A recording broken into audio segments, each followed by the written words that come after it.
All right, buckle up, everyone. Today, we're diving headfirst into, well, the really buzzing world of Hollow Knight, Silksong.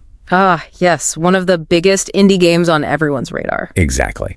And specifically, we're going to unpack the fascinating, maybe even surprising talk around its potential price. It's caused quite a stir, hasn't it? It really has. We're looking at some pretty intriguing recent reports, mostly retail leaks, actually. Right, that GameStop listing that vanished almost as soon as it appeared. That's the one. And it wasn't just that it got backed up by some, pretty well-known insiders. Corroborated, yeah. Adds a bit of weight to it, even if it's not official. Definitely. So our mission here is to explore what this rumored price, $19.99, could actually mean, especially with all the hype. I mean, years of waiting for this sequel. And what's really interesting, I think, is that this isn't coming from Team Cherry directly, of course, but the info, especially combined with that rumored September 4th, 2025 release date. Which is also just a rumor, we should stress. Absolutely, just a rumor. But together, they've really sparked a huge discussion among the fans. It challenges some assumptions, It really does. And that's where the real insight for you probably begins. So let's dig into this unexpected twist.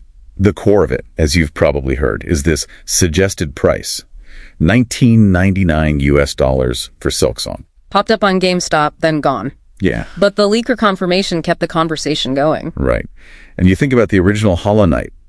What was it, $14.99 at launch? Yeah, $15. Incredible value even then. So after all this time, all the development, the huge success of the first game, frankly, a lot of people expected a much higher price, didn't they? Oh, absolutely. Given how long Silksong has been cooking and how much bigger it seems. It looks massive from the previews. Exactly. Fans were kind of bracing for maybe $30, even $40 perhaps. The first game is, often called one of the best indies ever. A big price jump felt almost natural. Logical, yeah. Yet, this rumor, $19.99, just a $5 increase. It really suggests Team Cherry is sticking to a very specific strategy here. This is where it gets really interesting for you listening. This isn't just some random number pulled out of thin air. No, it feels deliberate. It seems like a strategic choice. It kind of speaks volumes about their whole philosophy, doesn't it? The sources we looked at really highlight how this pricing fits perfectly with Team Cherry's history. Which is?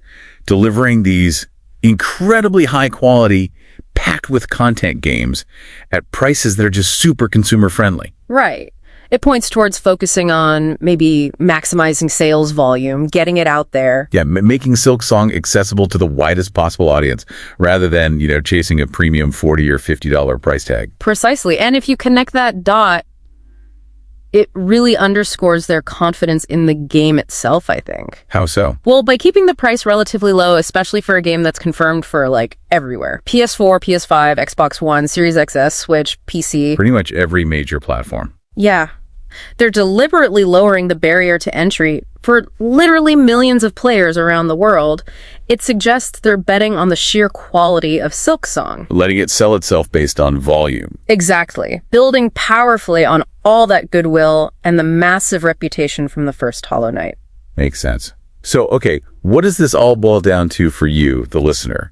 Whether you've been following Hollow Knight forever, or maybe you're just hearing about it now. Well, it suggests that even for a sequel this huge, this anticipated... Team Cherry is really prioritizing accessibility. Broad appeal seems to be the name of the game. Keeping the focus squarely on getting the game into as many hands as possible, it seems. Okay, so that leads to a pretty big question for you to think about then. Go on. In an industry where game prices often seem to be creeping up, Yeah. And other big indie sequels sometimes do command higher prices. They definitely do. What does Team Cherry's potential approach here, offering Silksong at just $19.99, barely more than the original line? What does that suggest about, maybe, the future of high-quality indie games and their actual value proposition to players? Yeah, is this setting a new kind of standard? Or is it just Team Cherry doing their own thing again, something to really mull over?